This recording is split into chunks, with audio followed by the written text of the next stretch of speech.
¿Cómo están? Bien, muchas gracias. Bueno, hoy hay muchísima información. Vamos a empezar con la salud, con el doctor David Kersenovich, después Eduardo Clark, Zoe Robledo, Martí Batres y Alejandro Schwartz.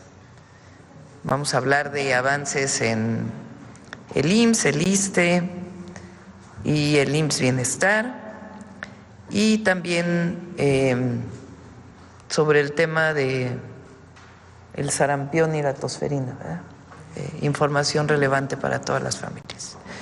Bueno, después Arturo nos va a presentar qué es lo que hace la Comisión Nacional de Búsqueda, porque hablamos de esta comisión, pero probablemente quien nos escucha, quien nos ve, conoce poco de esta Comisión Nacional de Búsqueda, cuándo se formó y qué es lo que han venido realizando y cómo la vamos a fortalecer.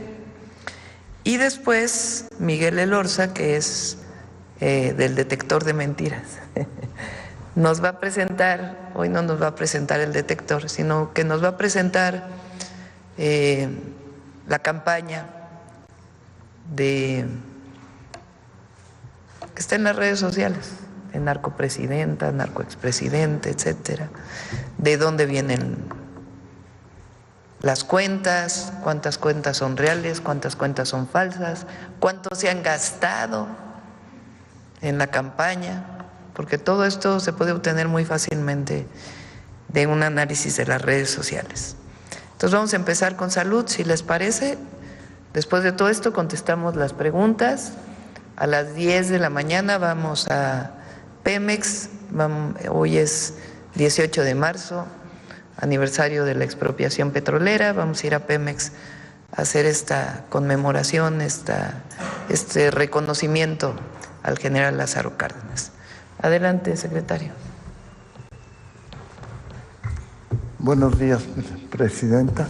Buenos días a todos y todas. Vamos a presentar el panorama epidemiológico de sarampión y tosferina en el país. Me pasa la siguiente, por favor. El sarampión es una enfermedad febril que produce lesiones en la piel. Es uno de los virus que se disemina mucho más rápido, es altamente contagioso, pero es prevenible con la vacunación. Su transmisión empieza 4 días antes y 4 días después de que aparecen el exantema, la urticaria, y se transmite por gotitas suspendidas en el aire cuando una persona tose o estornuda, y tiene un periodo de incubación entre 7 y 21 días.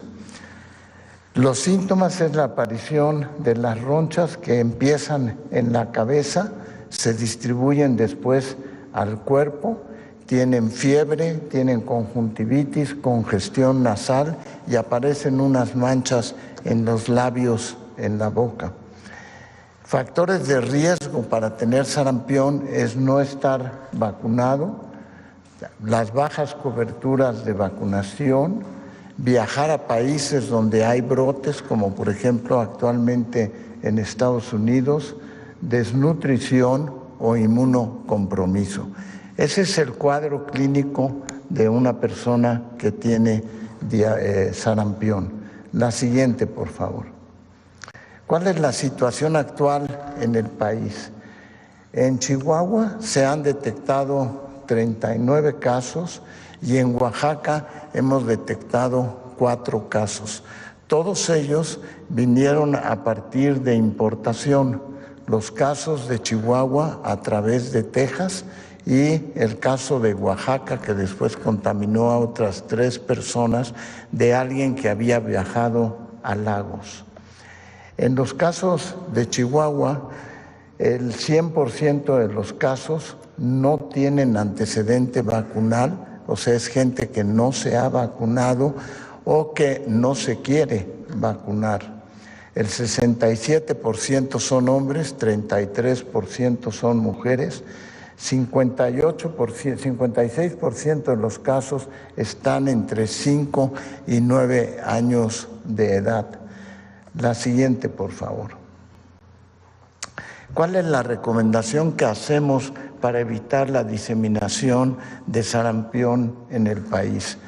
Estamos fortaleciendo el programa de vacunación a nivel nacional y les puedo comentar que se dispone con suficiente vacuna para cubrir todas las necesidades del país y por lo tanto la recomendación que haremos dentro de unos momentos es que se vacune las poblaciones en riesgo. La vacuna triple viral contra sarampión, rubiola y paperas se aplica a los 12 y 18 meses de edad a las niñas y niños. Anteriormente se aplicaba una sola dosis, ahora se recomienda la aplicación de 2 dosis de vacuna y por lo tanto aquella persona que nomás haya recibido, aquella niño que nomás haya recibido una dosis debe de recibir una dosis de refuerzo y si no lo recuerda se recomienda que niñas y niños menores de 9 años de edad reciban una dosis de refuerzo. La vacuna doble viral contra sarampión y rubiola se recomienda en adolescentes y adultos de 11 a 39 años de edad que reciban una dosis de refuerzo y para el personal de salud de 20 a 39 años que esté en contacto con casos positivos. Personas de más de 40 años no requieren vacunarse contra el sarampión. La siguiente, por favor. La tosferina. La tosferina es una enfermedad aguda que afecta las vías respiratorias y esta es causada por una bacteria que está ahí descrita en la diapositiva, que es la Bordetella pertussis. Su transmisión se hace al toser o al estornudar y los síntomas más importantes son ataque de tos, principalmente en la noche, escurrimiento nasal, vómito, la aparición de dedos o labios morados, que nosotros le denominamos cianosis, y la presencia de dificultad para respirar, espasmos. Los niños son los más susceptibles con la tosferina porque al estar acostados y tener un ataque de tos pueden tener espasmo y dificultad respiratoria que los pone en peligro de fallecer. Los factores de riesgo son la edad, la inmunidad residual a la vacuna y el uso de antibióticos en la fase temprana. Cuando alguien empieza, no debe de recibir un antibiótico hasta que no se demuestra que tiene tosferina. La siguiente, por favor. El porcentaje que tenemos es bajo, es menos de 1%, y oscila entre a lo mucho a 1.2% en la población, de tal manera que el número de casos que se ha detectado es menos de 300 en donde se ha demostrado la presencia de la tosferina. La siguiente, por favor. ¿Qué se recomienda para la vacunación contra tosferina? Las niñas y niños deben de recibir la vacuna hexavalente, que es a los 2, 4, 6 meses y posteriormente reciben su siguiente dosis a los 18 meses. Y niñas y niños pueden recibir una dosis de refuerzo. La vacuna contra difteria, tosferina y tétanos se recomienda en niñas y niños de 4 a 7 años cuando empiezan en la edad escolar a recibir una dosis de refuerzo con esta vacuna para evitar la tosferina. Las mujeres embarazadas, a partir de la semana 20 del embarazo, se recomienda una vacuna acelular que es para tétanos, difteria y tosferina, protege a la madre embarazada y también protege al producto que van a hacer. Y también se recomienda que se vacune el personal de salud en contacto con menores de 1 año. La siguiente, por favor. Nos hemos estado reuniendo con un grupo de expertos para tratar de contener el sarampión y la tosferina. Se han hecho 2 avisos epidemiológicos a todo el personal de salud para que puedan vacunar en todos los centros de salud siguiendo estas instrucciones. La siguiente, por favor.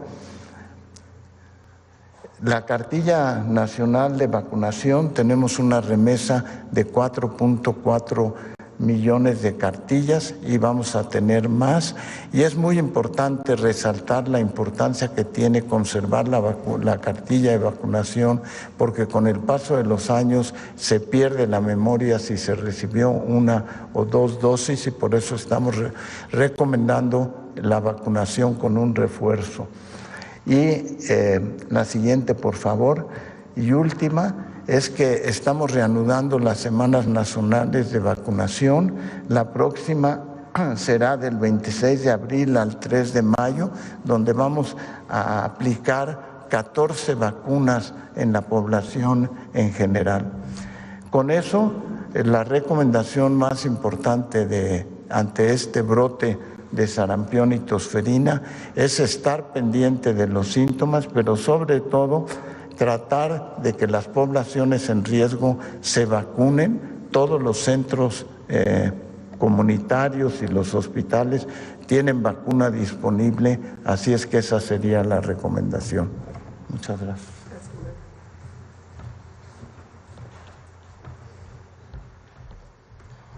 Con su permiso, Presidenta, buenos días a todos.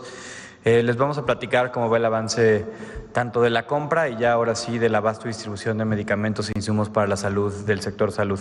Si me dan la siguiente, nada más para hacer un recuento, a la fecha se han adquirido 2.788 insumos para la salud, tipos de insumos para la salud que incluyen medicamentos, pruebas, reactivos, material de curación y otro tipo de dispositivos. Representan 4.7 mil millones de piezas que se han adquirido a un costo hasta ahora de 248 mil millones de pesos, que representan 30 mil millones de pesos de ahorro comparado a precios de referencia de años anteriores. Lo hemos hecho en 3 procesos, como ustedes saben, lo que se ha hecho en la licitación pública, lo que ha pasado a través de las mesas de negociación de fuente única y patente para los medicamentos de alto costo, así como las adjudicaciones a partir de las ofertas que se hicieron en la licitación, pero requirieron alguna corrección por parte del propio proveedor para ser declaradas solventes. Siguiente. ¿Qué es lo que ha pasado y cómo hemos venido desde estas adjudicaciones? Primero queremos compartirles cómo se consumen y usan insumos de la salud en todo el sector. Todo el sector en un mes normal gasta más o menos 215 millones de piezas de medicamentos, material de curación, reactivos, pruebas y otro tipo de dispositivos. El que más los usa es el IMSS y luego tenemos instituciones como la Marina, los servicios de salud de Pemex que gastan muchos menos insumos por su tamaño. Siguiente.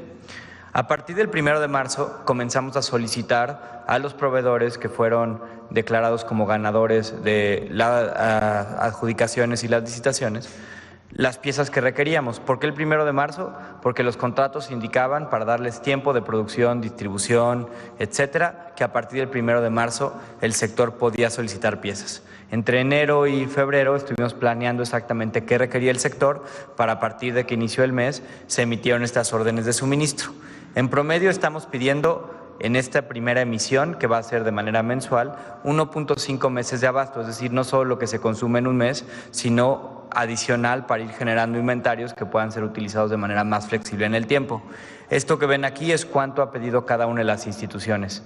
El IMSS, que tenía cierto inventario más alto que el resto de las instituciones, pidió un poco más de un mes de abasto, 154 millones de piezas. En el IMSS Bienestar son 2 meses de abasto. En el ISSSTE también 2 meses de abasto. Los Institutos Nacionales de Salud, casi 3 meses de abasto. Y Pemex, que apenas está iniciando con las solicitudes, ha pedido hasta ahora 1.5 millones de piezas, pero va a continuar pidiendo esta semana. Es decir, hemos solicitado 313 millones de piezas en esta primera orden de suministro que se hizo a los primeros proveedores. No significa que es la única. De manera recurrente continuamos avanzando en más órdenes de emisión, pero esta fue la primera que se ejecutó tan pronto comenzaron a surtir vigencia los contratos. Siguiente. ¿Y cómo se ve hoy? Bueno, al corte del día sábado estaremos haciendo un corte un poco más actualizado a partir de hoy, dado que fue puente para muchos de los proveedores y los compañeros que trabajan en los almacenes de las instituciones. Hasta ahora hemos recibido 74 millones de estas piezas. Este es el avance que tienen por institución. Lo que tenemos claro y lo que hemos visto con los proveedores es que entre este día 18, es decir, hoy, y las siguientes 2 semanas, podemos esperar la entrega ya en punto final de otras 239 millones de piezas. Y con eso esperamos, como hemos dicho desde hace algunos meses, comenzar a ver incrementos notables en todas las unidades médicas, en los hospitales, en las clínicas y en el resto de puntos del sector, donde la gente empiece a ver un mayor abasto y una mayor capacidad de dispensación de parte de los médicos y personal de la salud en general. Esto no termina aquí, esta es la primera orden de suministro, pero a partir ya de la apertura de los contratos estaremos pidiendo recurrentemente, de acuerdo a lo que cada unidad de atención y las áreas médicas determinen como lo necesario para continuar brindando los insumos que requieren las y los mexicanos. Sería ese el informe de cómo vamos en la distribución, Presidenta. Presidenta.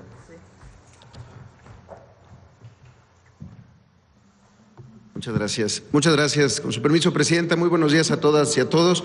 Como hemos estado informando aquí en la Conferencia del Pueblo, tenemos uno de los grandes retos, que es la contratación de médicas y médicos especialistas. Durante los años anteriores se empezó a formar más para que ya tuviéramos hoy la posibilidad de contratar más una vez que concluyen su formación en las residencias médicas estos profesionales de la salud. La siguiente, concluimos ya nuestro proceso de reclutamiento. De hecho, el pasado 16 de marzo iniciaron ya sus labores estas médicas y médicos y hay 4 datos históricos en el registro para el IMSS que no se habían alcanzado antes. Primero, de 9,423 médicas y médicos reclutados solamente en el proceso que conocemos como el draft, este proceso de reclutamiento que se llevó a cabo las semanas anteriores. Estos son 9,423 médicas y médicos que estaban vinculados a necesidades del propio instituto en turnos y en especialidades específicas. La siguiente, otro de los datos importantes es que se hizo una apertura también para la contratación de médicas y médicos que no necesariamente se hayan formado en el IMSS. El 67% sí lo hizo, 6,313 médicas y médicos vienen de residencias propias del IMSS, es decir, el IMSS forma y después contrata, y también hubo 3,110 de otras instituciones, institutos nacionales, del ISSSTE, de otras instituciones que tienen formación que fueron contratados. Y el otro dato también histórico es que en la contratación hubo más participación de mujeres que de hombres. Hubo 4,977 mujeres, es decir, el 53% de las nuevas médicas y médicos especialistas contratados en el IMSS son mujeres y 4,448 son hombres. Esto es importantísimo porque no solamente habla de una feminización de la profesión, generalmente hablamos de médicas y enfermeros y no decimos médicas y enfermeros, perdón, decimos médicos y enfermeras. Ahora esto está cambiando y nos da muchísimo gusto. La siguiente, por favor. Estas son las 70 disciplinas distintas que fueron contratadas. Esto también es un dato importante. Algunas de ellas había ocasiones que son de especialidad o subespecialidad que se quedaban sin contratación.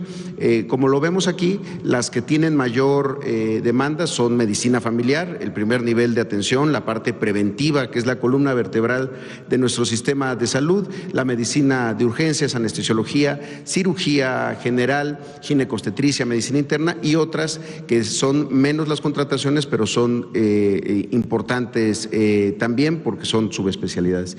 Y por último, también el último dato que se presenta por primera vez, en la siguiente, por favor, es que 21 estados, solo en el proceso de contratación del draft que duró unas semanas, 21 estados cubrieron toda su necesidad, es decir, cubrieron todas sus plazas en todos los turnos en donde había alguna vacancia. El resto de los estados es que estuvieron muy cerca, pero no llegaron al 100%. A partir de hoy y hasta mayo se empiezan a hacer contrataciones ya de manera individual con apertura de convocatorias para plazas específicas para llegar al 100. Pero este primer dato del 21 estados habla de una política consistente de formación para la posterior contratación. Entonces, este elemento que nos ha encargado mucho la presidenta Claudia Sheinbaum, que además de la apertura de nuevas instalaciones, la compra de equipos y demás, tengamos siempre la presencia del médico, la médica especialista en el turno en donde hay necesidad. Eso sería todo por nuestra cuenta, presidente. Gracias. Martí. Por acá. De acuerdo.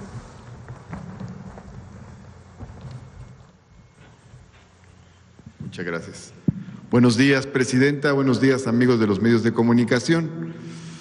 Vamos a emprender una reforma en el ISSSTE interna muy importante, que es la transición de los horarios que tiene una gran cantidad de trabajadoras y trabajadores de la salud que tienen 6 horas y medias de jornadas de trabajo a jornadas de 8 horas.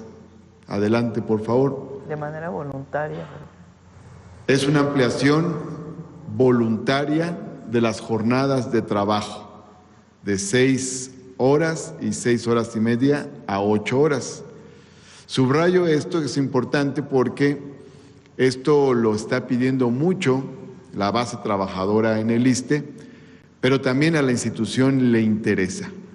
Entonces se va a abrir un proceso para que se pueda dar esta transición. Aquí quiero comentar cuántos trabajadores de la salud en el ISSSTE tenemos en horarios de 6 horas y 6 horas y media. En el caso de médicos especialistas son 10,362, médicos generales son 3,778, cirujanos dentistas son 185, y toda el área de enfermería, paramédicos y afines, o sea, donde entran también laboratoristas, técnicos radiólogos, dietistas, etcétera, son 18,682. En total tenemos 33,007 trabajadores y trabajadoras de la salud en el ISSSTE que están con horarios de 6 horas y 6 horas y media. Se ha venido trabajando con el sindicato, con las trabajadoras, con los trabajadores en esta idea, y calculamos que aproximadamente el 80%, aunque varía en cada uno de los ramos, tiene la voluntad y el deseo de pasar a horarios de 8 horas. En el caso de quienes no quieran pasar horarios de 8 horas, se les respetará su voluntad de seguir con horarios de 6 horas, porque algunos tienen 6 horas acá en el ISSSTE y trabajan en alguna otra institución. Sin embargo, a nosotros nos va a ayudar mucho. Calculamos que entonces más o menos 26,400 elementos que trabajan en las diversas áreas de la salud en el ISSSTE podrán incorporarse a horarios de 8 horas. Esto significará una inversión de aproximadamente 3,500 millones de pesos, con todo el apoyo de la Presidencia y de la Secretaría de Hacienda. Adelante, por favor. Esta transición de horarios de las 6 horas a las 8 horas de las jornadas de trabajo implicará varias ventajas. La primera es que aumenta el salario de las y los trabajadores de la salud en forma proporcional, y esto es un ajuste hacia arriba considerable. En segundo lugar, aumenta el número total de horas laboradas en la institución. Son miles de horas laboradas diarias adicionales.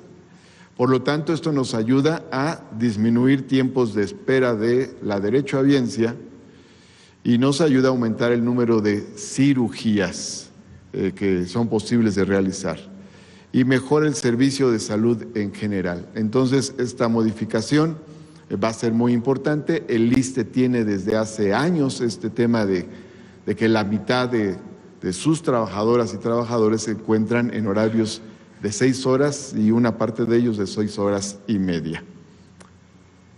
Gracias, Presidenta. Bonito día. Importante decir que es voluntario, que fue a solicitud de los trabajadores. El ISSSTE es Comparado con el IMSS y el IMSS Bienestar, la única institución que tiene el horario de 6 horas.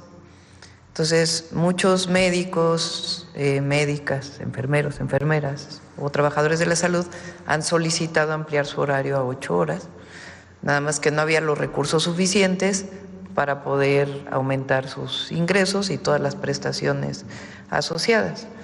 Ahora ya hay, porque recuerden que para el ISSSTE pues viene del fideicomiso de la Corte, de los fideicomisos de la Corte, que ya están por resolverse los amparos, entonces de ahí va a venir este recurso.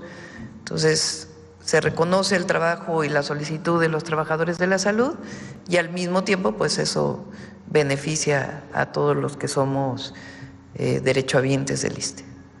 Bueno, ¿quién sigue? Alejandro, ¿aquí o allá? Ok. Muy buenos días, Presidenta, señor Secretario, equipo del Gabinete de Salud.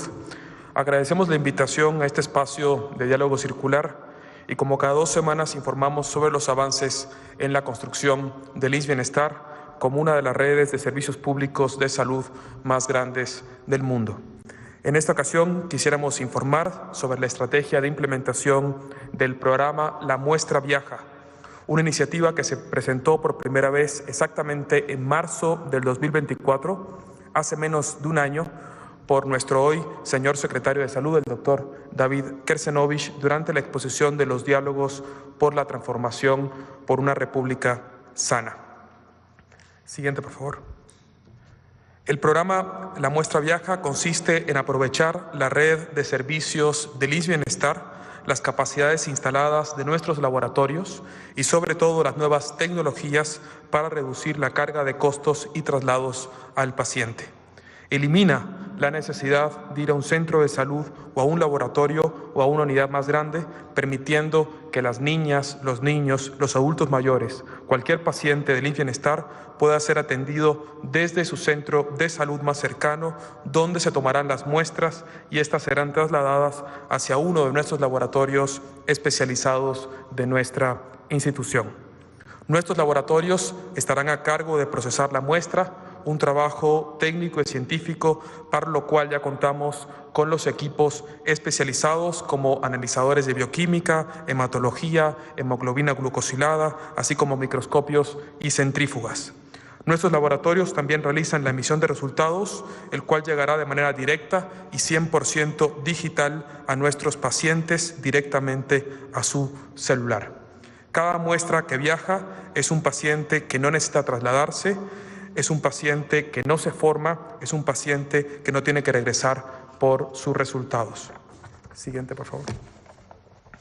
Hoy, gracias a una estrecha colaboración liderada por nuestro secretario de Salud y el IMSS Bienestar y Correos de México, se cumple este compromiso y la muestra viaja ya es una estrategia en operación en el Estado de México.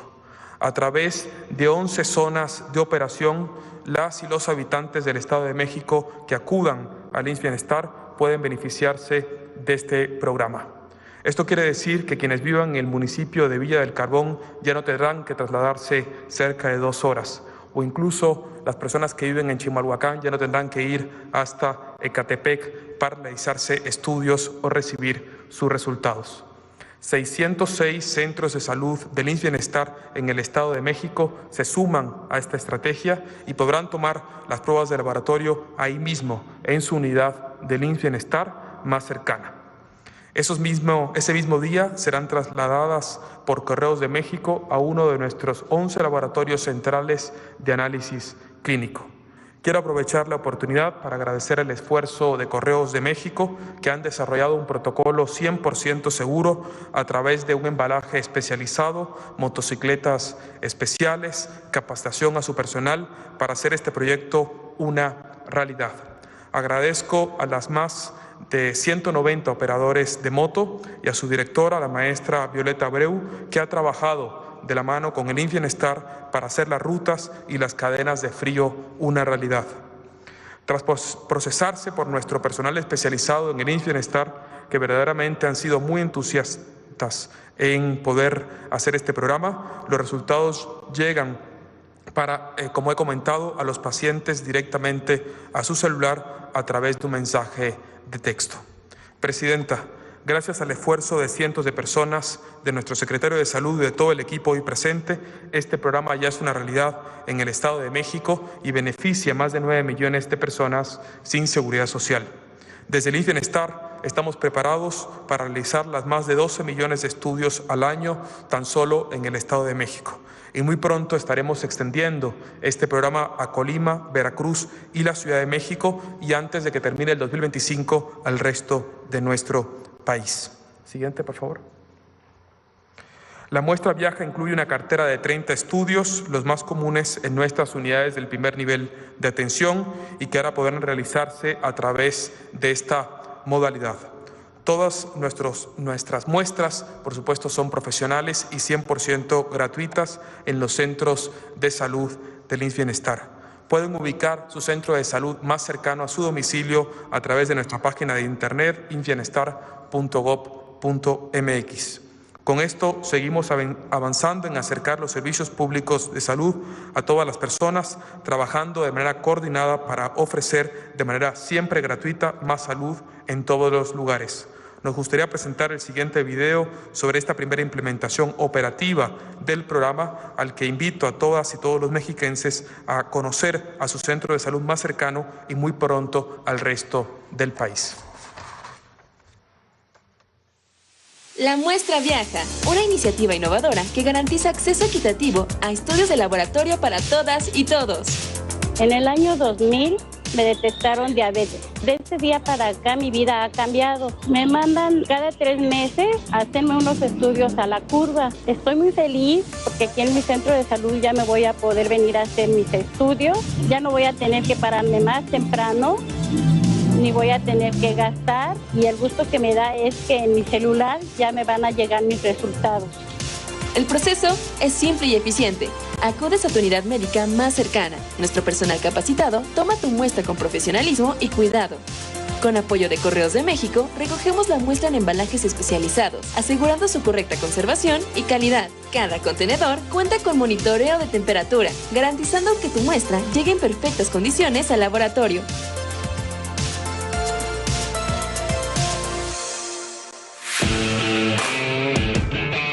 Las muestras viajan al laboratorio más cercano.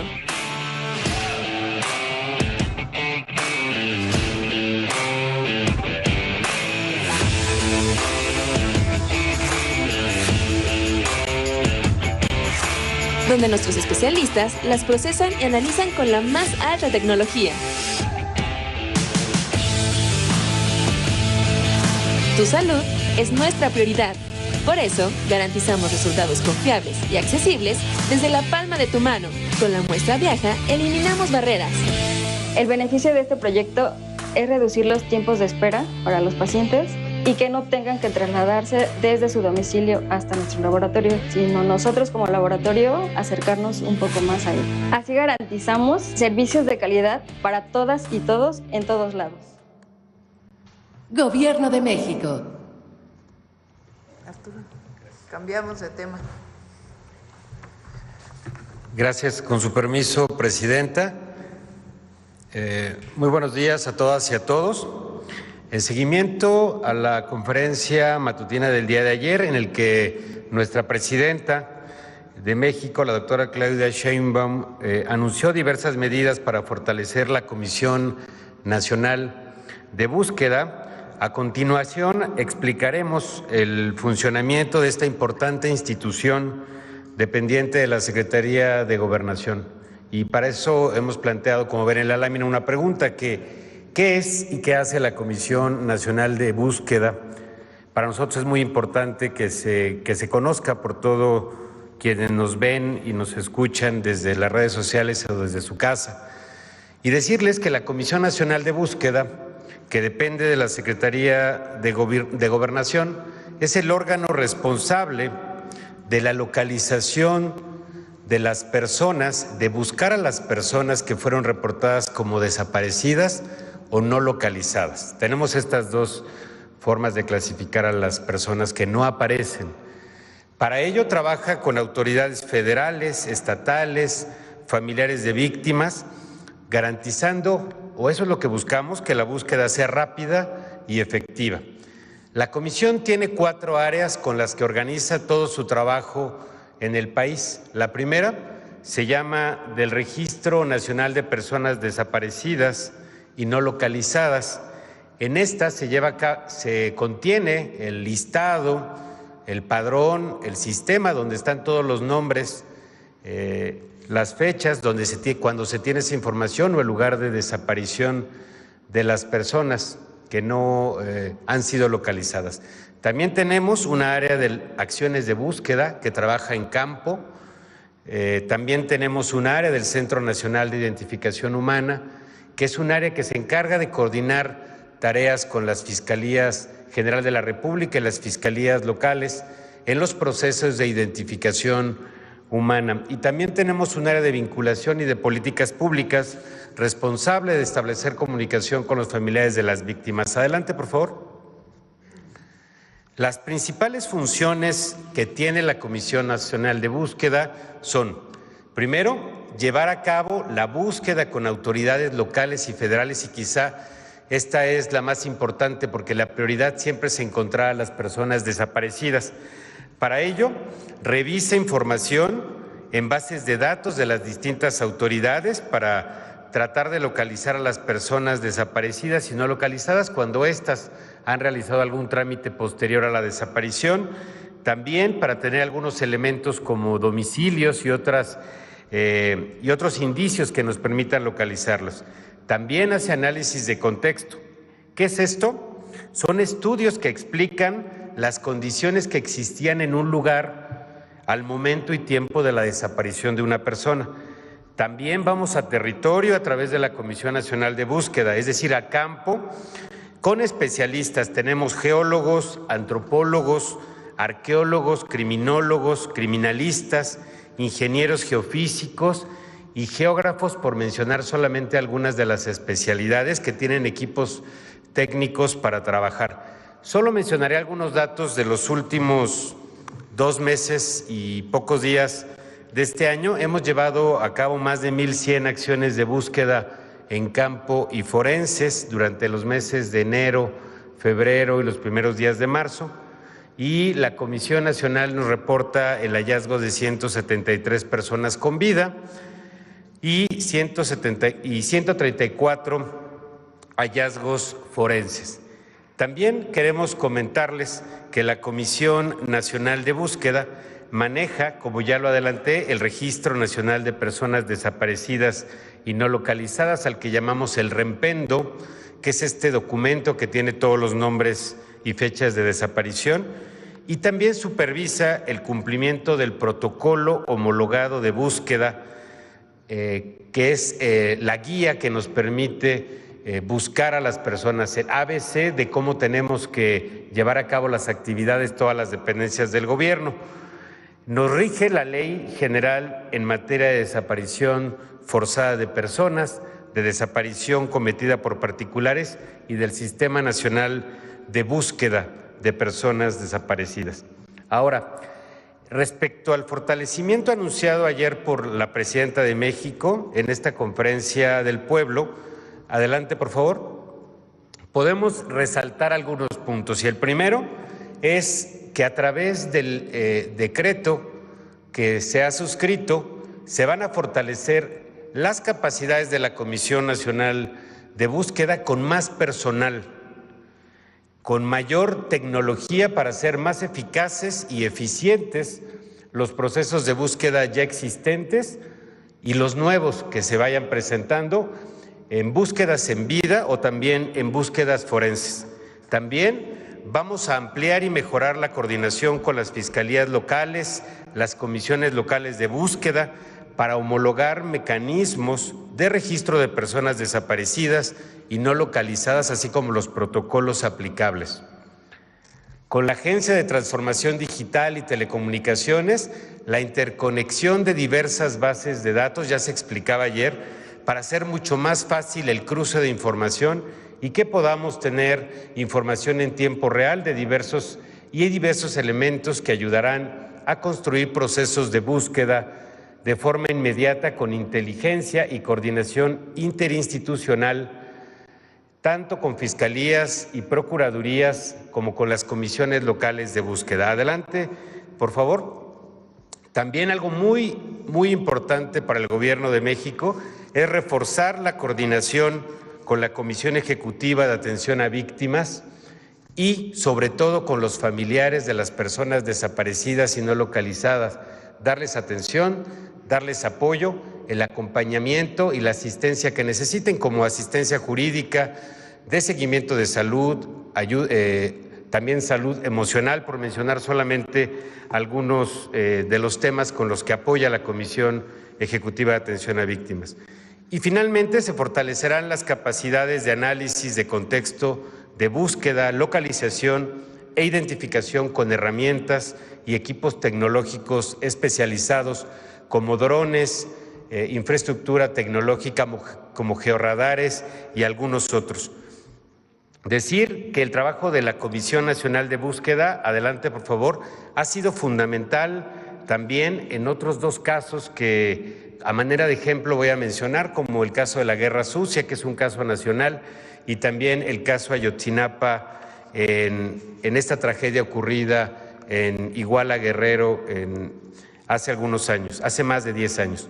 Estos dos casos no solamente reflejan el compromiso de la Comisión Nacional de Búsqueda y quienes trabajan ahí con la justicia, la verdad y la memoria, también decir que, como lo ha instruido nuestra presidenta, nuestro deber es claro, es no escatimar esfuerzos para encontrar a quienes nos faltan y atender a las víctimas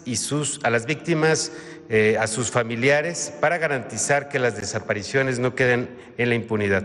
La búsqueda de personas desaparecidas es una tarea de Estado, pero también una causa de humanidad y de justicia, hasta encontrarlas. Gracias.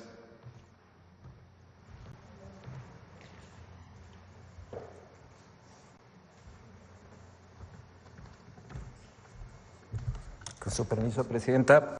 Buenos días a todas y todos.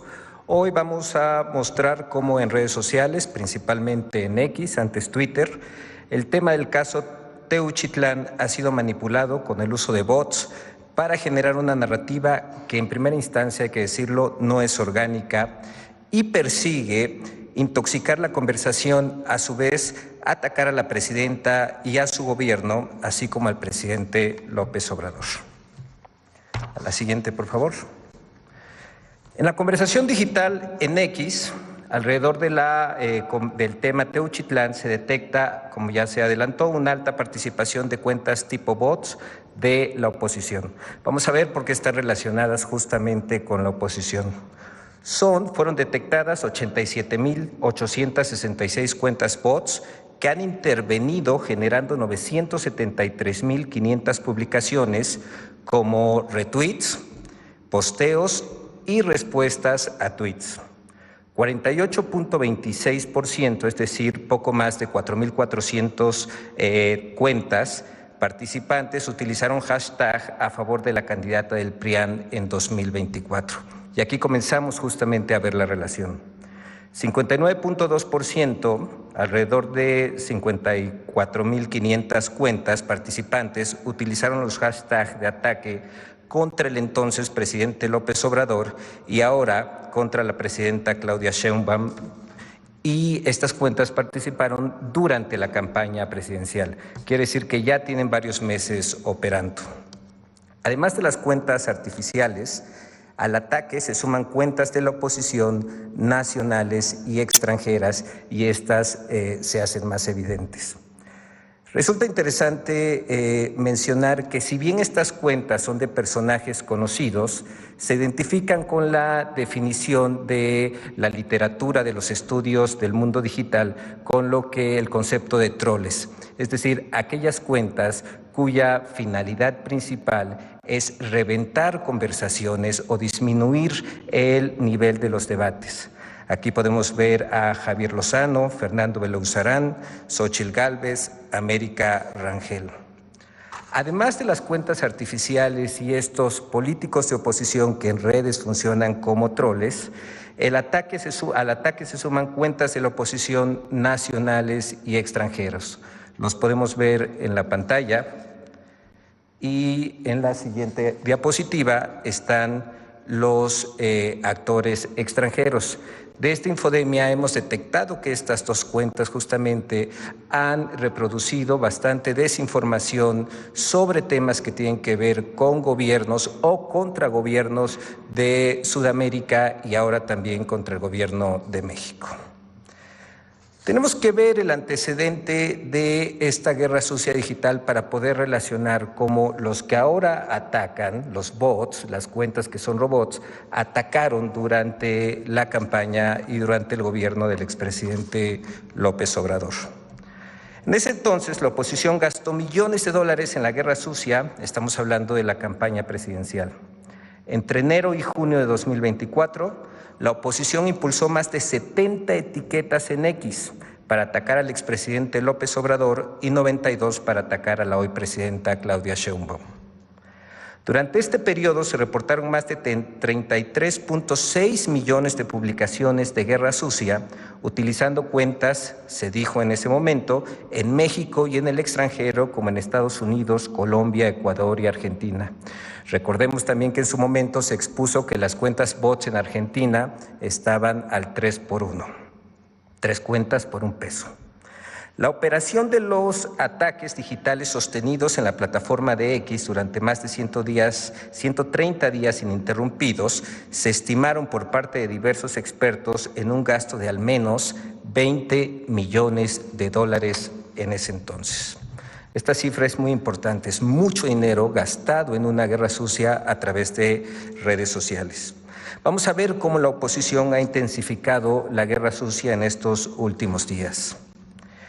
Entre el 12 y el 17 de marzo se detectó la activación de diversos hashtags, etiquetas, de ataque en contra del expresidente López Obrador, la presidenta Claudia Sheinbaum y el gobierno de México en la plataforma X.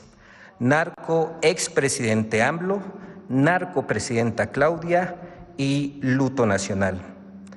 Estas etiquetas se mantuvieron en tendencia nacional de forma sostenida gracias a una alta intervención de cuentas robots, es decir, no es orgánica, se pagó por esto, generando decenas de miles de publicaciones.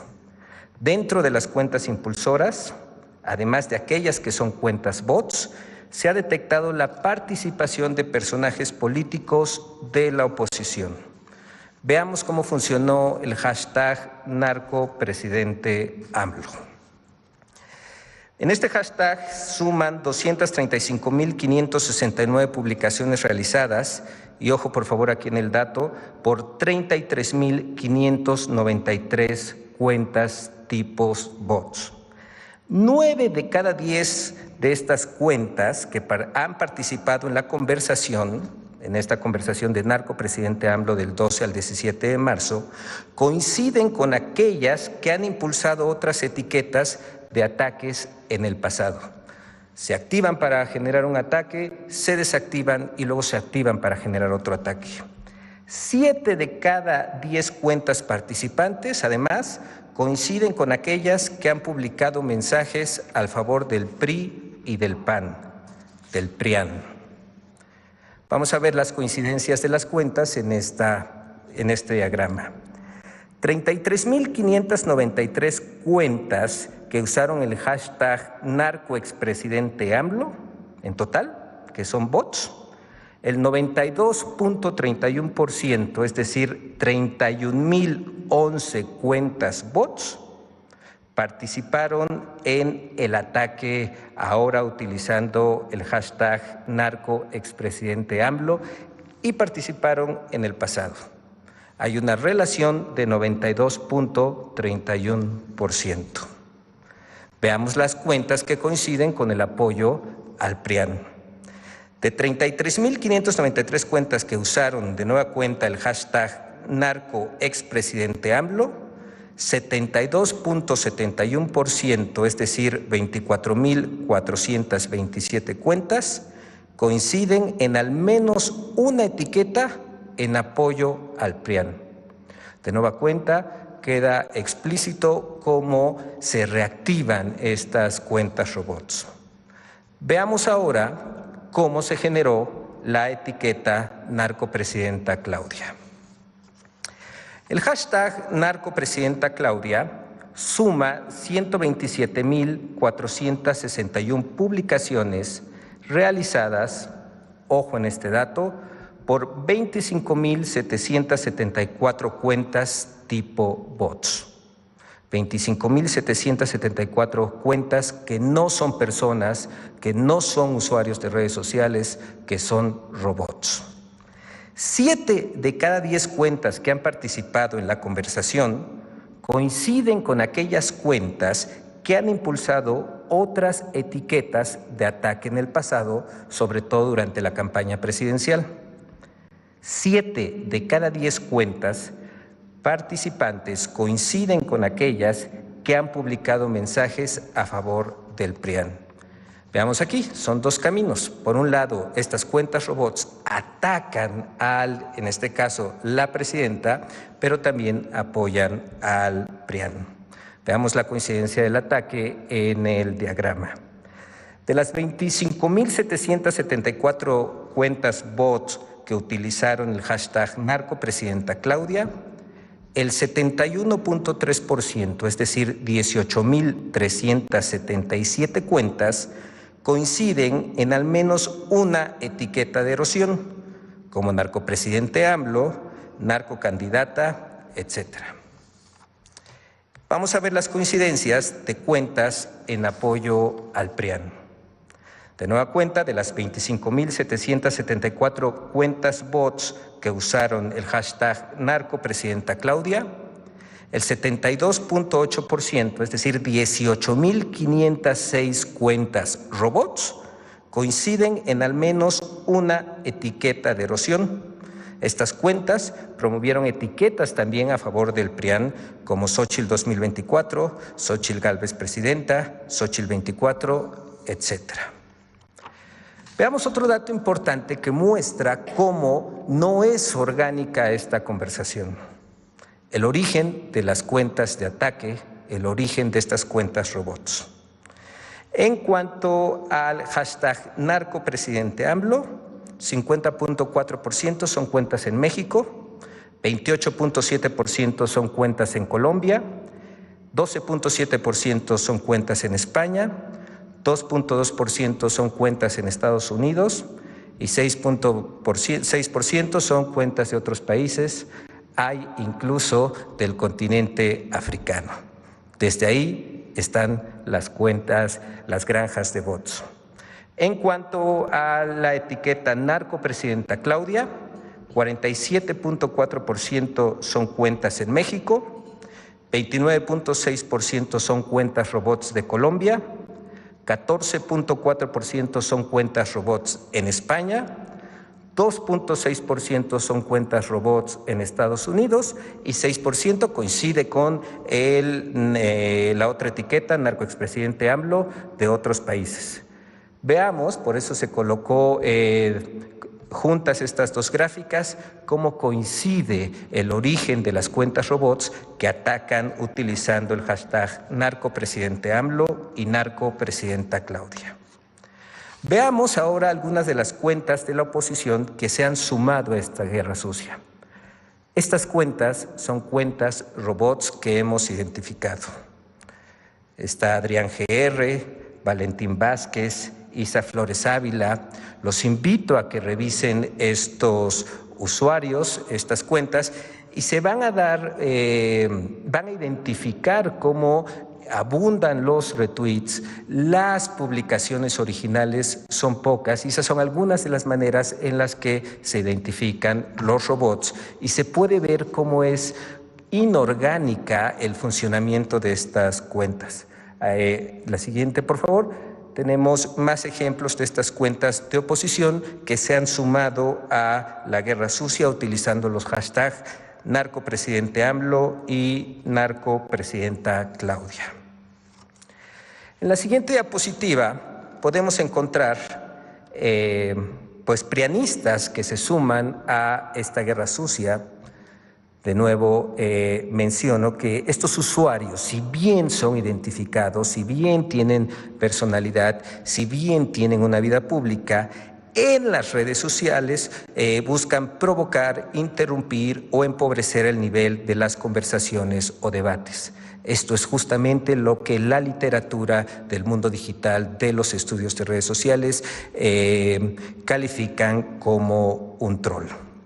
Encontramos Mario Di Constanzo, Marieto, Elena Chávez, de nueva cuenta, la invitación a que revisen estas cuentas y veamos cómo su actividad en las redes sociales, sus publicaciones, tienen que ver con la provocación o el empobrecimiento de los debates, o como en este caso, lanzar campañas incluso sin sustento, con la verdad o sin relación con el mundo. Tenemos otros prianistas que se suman a la guerra sucia o personajes públicos, Laura Zapata, Javier Lozano, recordemos que estuvo en el gabinete de Felipe Calderón, Ricardo Alemán, entre otros. Y ahora vamos a una de las cosas más interesantes que tiene que ver con lo que se ha gastado. 20 millones de pesos gastados en esta campaña sucia en 4 días. Con el objetivo de contar con una referencia aproximada del costo de las activaciones realizadas de las cuentas tipo bots, los robots, contratar cuentas de robots, considerando que en total se activaron 147.200 cuentas tipo bots, generando 1.366.530 menciones, manteniendo en promedio 2 etiquetas en tendencia nacional, durante 4 días en la plataforma X se calcula un gasto aproximado de al menos 20 millones de pesos. Y aquí la pregunta cabe, ¿quiénes tienen 20 millones de pesos para invertir en una campaña sucia? ¿A quiénes les interesa o no les molesta gastar este dinero en una campaña sucia?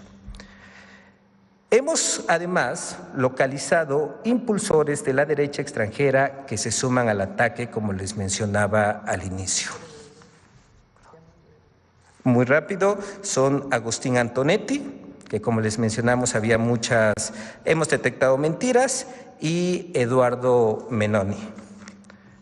Y eso sería todo, presidente.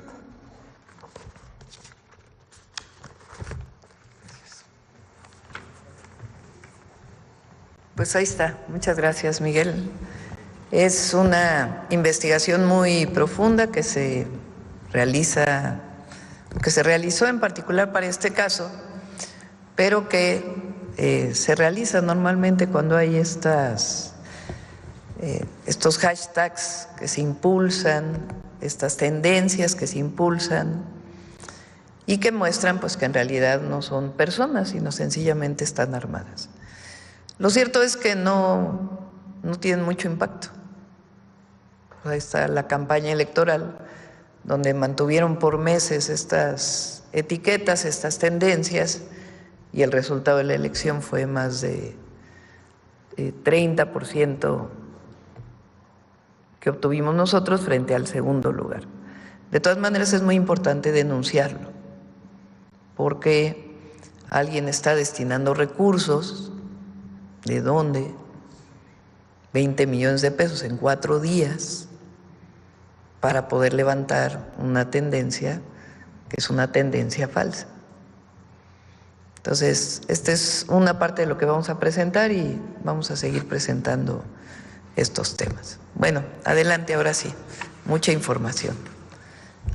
Vamos, ¿quién nos quedó ayer? Acá.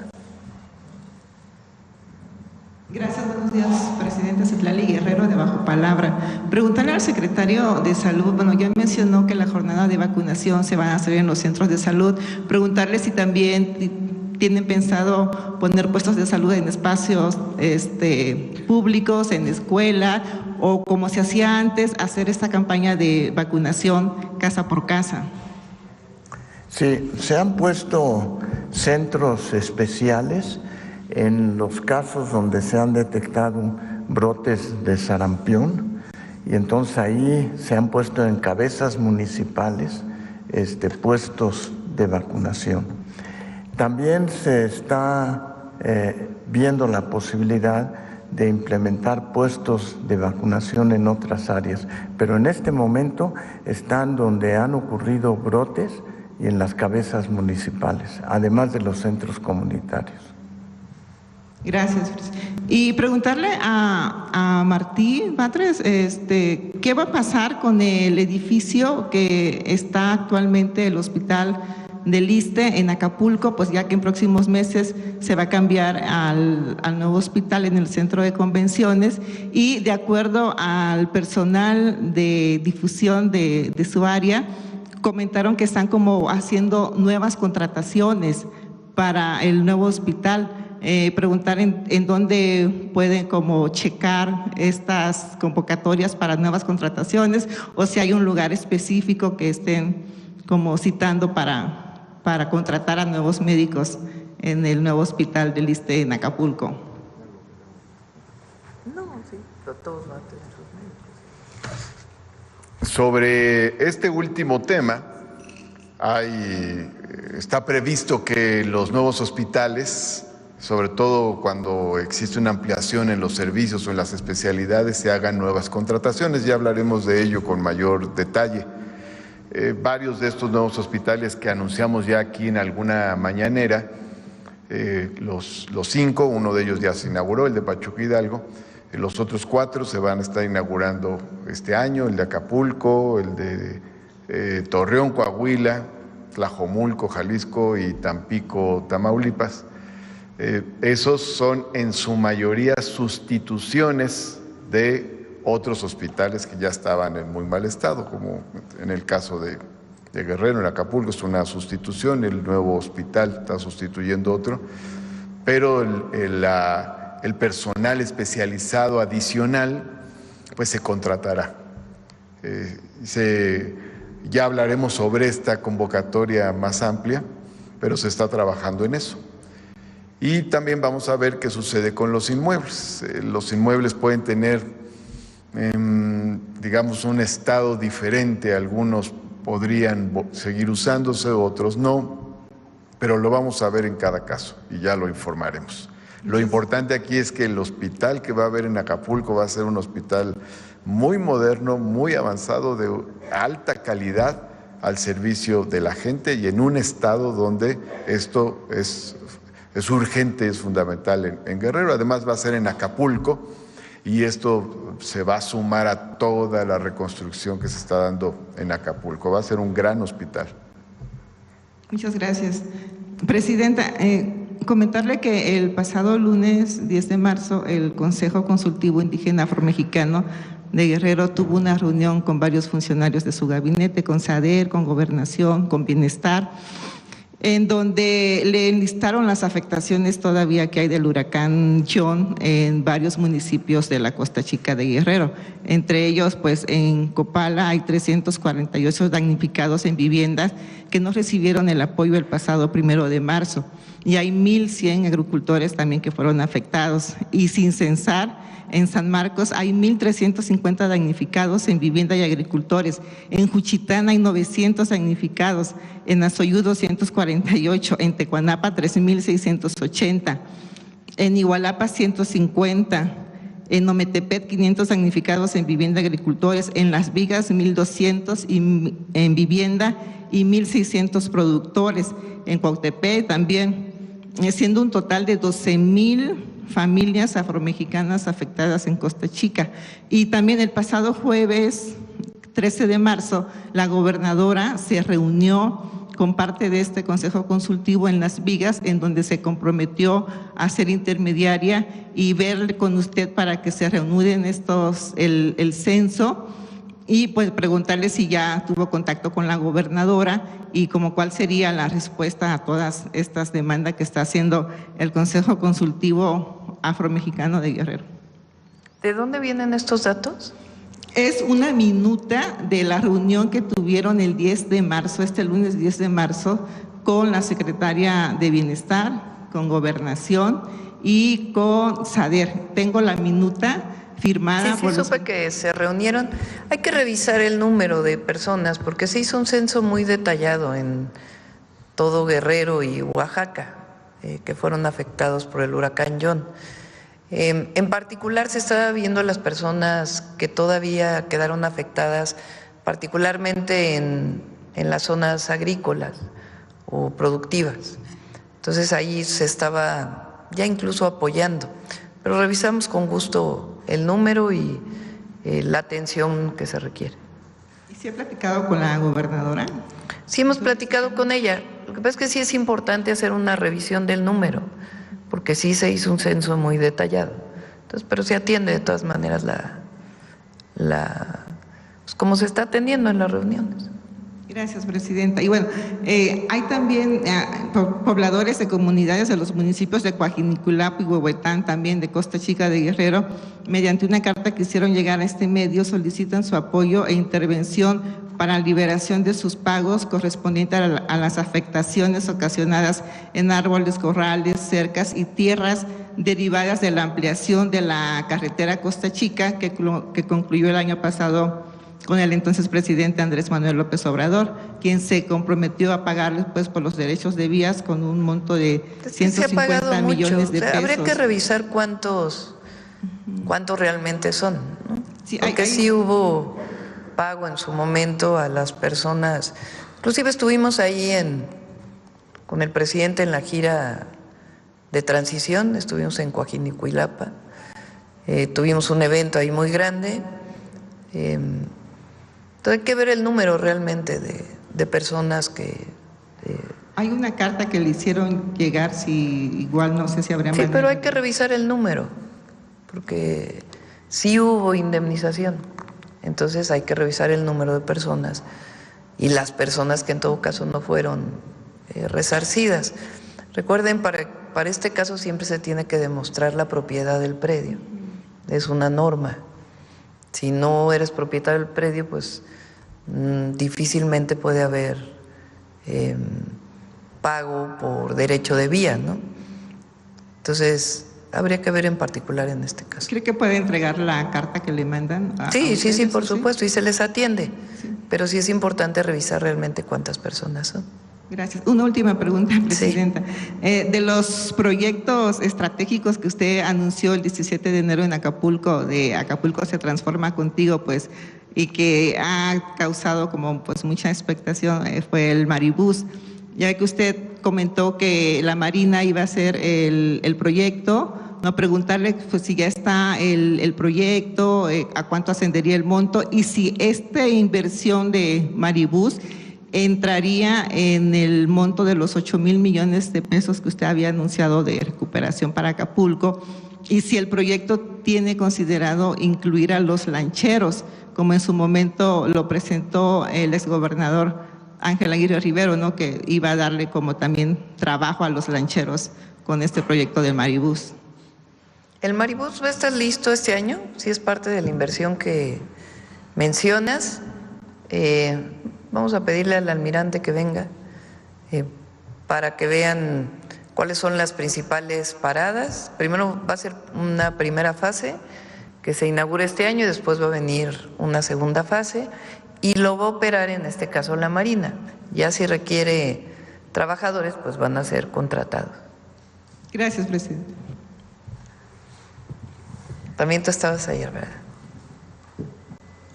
Gracias, presidenta. Buenos días. Jennifer Barba, de México Comunica. Presidente, escritores como Marielena Chávez, que sin fundamento, al igual que otros autores, vinculan a funcionarios de Morena con el crimen organizado. Sin una prueba real, se basan en informantes anónimos. ¿Qué piensa de estos periodistas o escritores que utilizan información no verificada para vender más libros? Bueno, no sé si ella es periodista, ¿verdad? Es lo que se mencionó ahora. Porque siempre hay que ver la parte legítima, digamos, la parte política de una oposición que critica, y la otra es una campaña orquestada con dinero. Y en este caso es una campaña orquestada con dinero, con compra de bots, de robots, de cuentas que no pertenecen a una persona y recurso que no sabemos de dónde viene para poder inflar una tendencia. Entonces es parte de esta campaña sin fundamento, sin ningún fundamento, que lo único que quiere es desprestigiar a partir pues de un invento.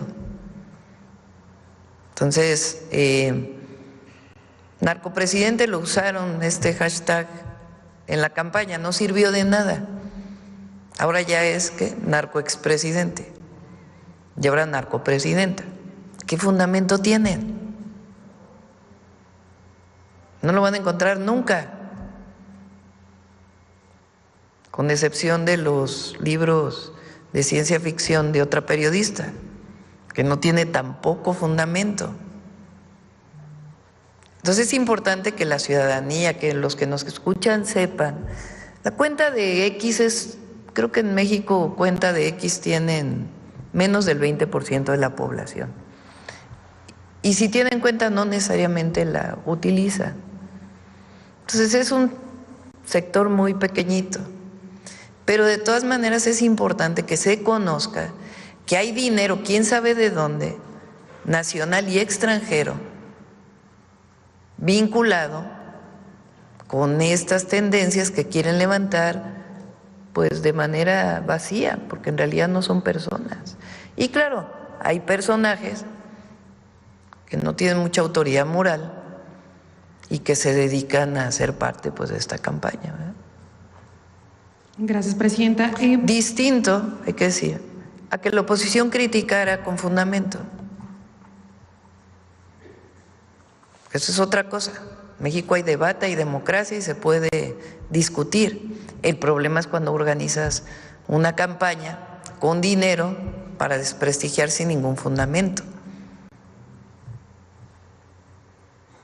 Eso no estamos de acuerdo y hay que denunciarlo. Gracias. Presidenta, ¿qué opina de que el presidente municipal de Tijuana, Ismael Burgueño, retomó la iniciativa que usted implementó en su gobierno en la Ciudad de México del Sendero Seguro, para la cual invertirá 100 millones de pesos con el fin de atender un tema similar al de su propuesta en la ciudad fronteriza para que los habitantes lleguen seguros a su destino? Qué bueno.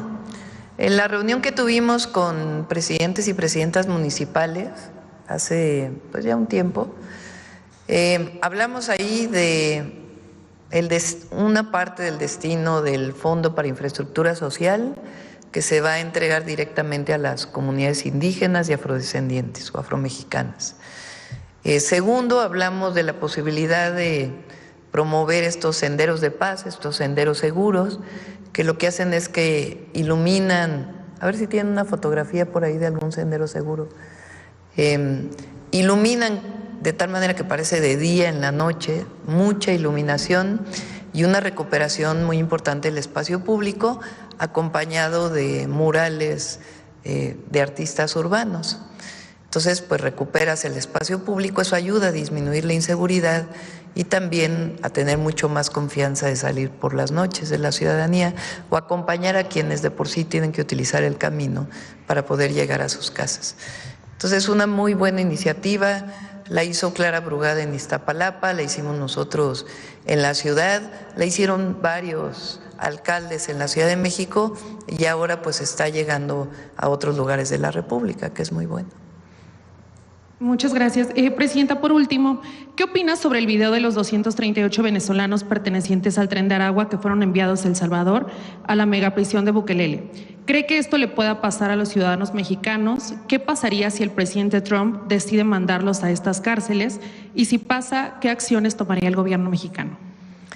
Bueno, les informo que en cuanto el gobierno del presidente Trump informó que iba a llevar personas que ellos no solamente no tienen documentos, sino consideraban que habían tenido algún delito a Guantánamo, nosotros hicimos una nota diplomática ese mismo día.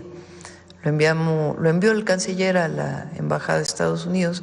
Normalmente esas notas son privadas, pero vale la pena decirlo ahora, para decir que ningún mexicano debía ser enviado a ningún otro lugar más que a México. Ellos contestaron la nota diplomática diciendo que en la medida que México aceptaba a las personas repatriadas, regresarían a México. Entonces tenemos la certeza de que cualquier persona en Estados Unidos que sea deportada, repatriada a nuestro país, de acuerdo con el gobierno de Estados Unidos y a la solicitud que hicimos, llegará siempre a México. Muchas gracias, presidenta. ¿Quién más estaba ayer? ¿Tú? Gracias, presidenta. Esteban Durán, Vanguardia, Veracruz. Presidenta, un tema de estudiantes allá en Coatzacoalcos, Veracruz, quienes demandan que se rehabilite y se reestructure la Universidad Bienestar, porque en su construcción tiraron una caseta que servía para refugiarse del sol y la lluvia. Eso es lo que están pidiendo. Igualmente demandan que el sistema de drenaje se rehabilite, pues en su construcción igualmente la destrozaron y no ha estado funcionando bien. Demandan la construcción de las banquetas y guarniciones porque tienen que bajar al arroyo para que ellos puedan… ¿En dónde es la...? En Coatzacoalcos, Veracruz, en la Universidad del Bienestar. Desde el 2021 ya está funcionando, pero esta tiene muchas fallas, tiene muchos defectos y piden, bueno, que también demandan la instalación de luz, sobre todo en el área de afuera, porque esto se ha prestado a muchos asaltos a los estudiantes, a los maestros.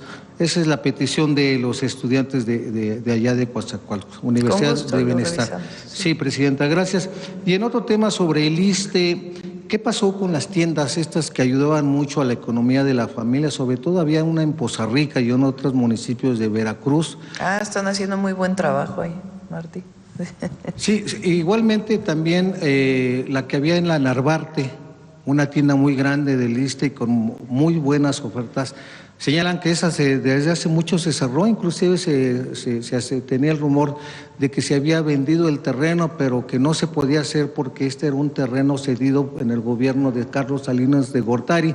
Sin embargo, pues no había escrituras. ¿Qué es lo que está pasando sobre estas tiendas?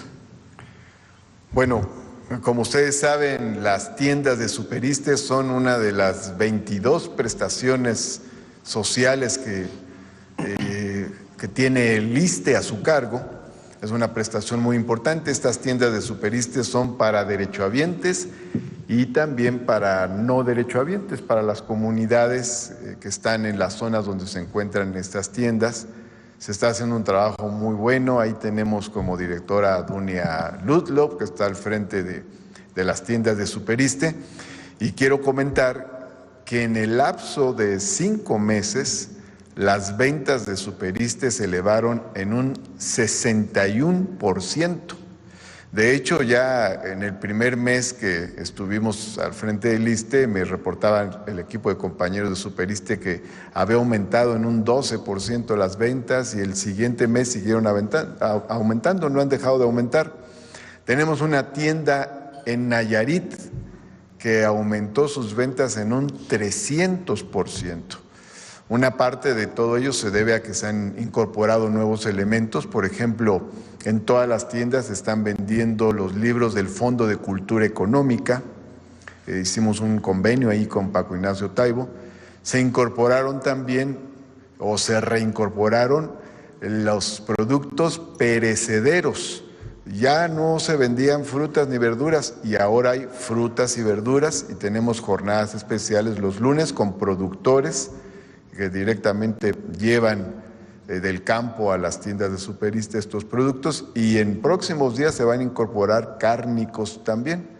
Y hay otros productos de productores mexicanos, estamos buscando mucho productores mexicanos, sobre todo en la actual coyuntura, a cooperativistas o empresas privadas y empresas públicas que lleven sus productos a Superiste. Ahora bien, no existe un presupuesto especial para ensanchar todavía ampliamente. Lo que estamos haciendo es levantar lo que tenemos, es el primer paso y es la instrucción de la presidenta. Pero hay un par de casos donde las tiendas no se habían cerrado, teníamos a los trabajadores, teníamos el abasto, teníamos las instalaciones que no se habían enajenado y se reabrieron las tiendas de Coruña y de peluqueros aquí en la Ciudad de México. Y de todas maneras, bueno, vamos a seguir viendo todas las tiendas que se puedan levantar, que tengan las condiciones para echarlas adelante. En otros casos, esto ya no se puede hacer porque hay situaciones donde el terreno se enajenó ya desde antes de que empezara la administración, pero tuvimos un acuerdo muy importante en la Junta Directiva del ISSSTE a finales del año pasado para concluir los procesos de enajenación, así es de que ya no se va a vender ninguna tienda, ningún espacio de Superiste, sino que se va a buscar que ahí donde estén las condiciones dadas se va a impulsar esta importante prestación social. Sí, gracias. Otra pregunta, secretario, sobre la demanda que hay de derechohabientes del Hospital de Ginecobstetricia, el edificio que ya está abandonado desde hace años allí en Tlatelolco sobre Manuel González. ¿Se rehabilitará este edificio o ya quedará así? Bueno, de hecho, ayer en la reunión de salud hablamos con la presidenta de ese tema porque ese inmueble tuvo una fractura estructural mucho antes del temblor del 2017, más o menos por allá por el 2012, y entonces quedó sin posibilidades de ser utilizado. El personal médico en su gran mayoría se reincorporó a hospitales que están cercanos, como el 1 de octubre y otros, y sin embargo, pues ahí está el inmueble, no se está usando, y queremos hacer un acuerdo con el IMSS para hacer ahí un conjunto IMSS-ISSSTE y poder tener ahí un conjunto de salud importante. Vamos a trabajar, explorar qué podemos realizar en este sentido para que ese espacio no esté ahí desaprovechado y abandonado, y en nuevas condiciones, porque ya no es igual, ya hay otras condiciones, se puede hacer también una unidad médica de salud adaptada a los nuevos tiempos de parte del ISSSTE. Gracias. En cuanto al del Seguro Social, Presidenta, el Hospital del Zaragoza, la Clínica 25, ¿ese cuándo ya se entregará en forma?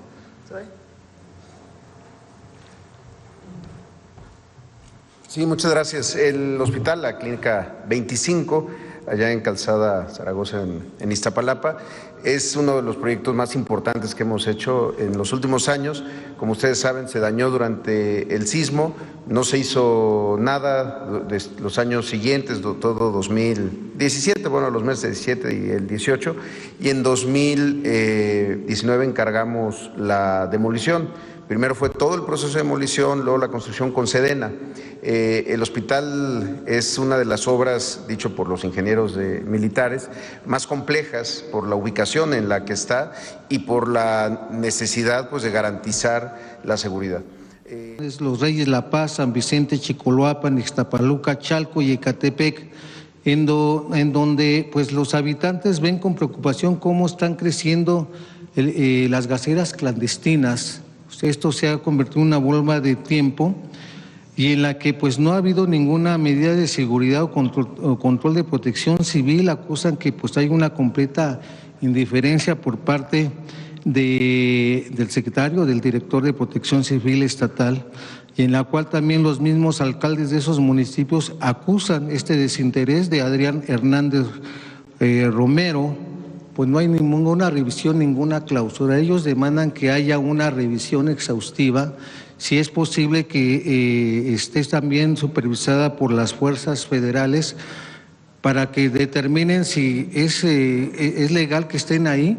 Igualmente, pues también acusan que puede hacer un huachicoleo de gas en esos municipios. Además, también los empresarios se han estado quejando porque el sector se ha visto afectado por el precio regulado que impuso la Comisión Reguladora de Energía y que además pues no pueden competir con estas gaseras clandestinas que venden muy por debajo este combustible. Entonces eso es lo que piden, Presidenta, para que por lo menos pues, haya una regulación en este sentido, porque se clausuran y a los 20 días ya están otra vez le pedimos a la CEA, puede haber gaseras con toda su regulación, pueden existir, pero vamos a ver este caso. Muy bien, gracias. Muy bien. ¿Estabas ayer?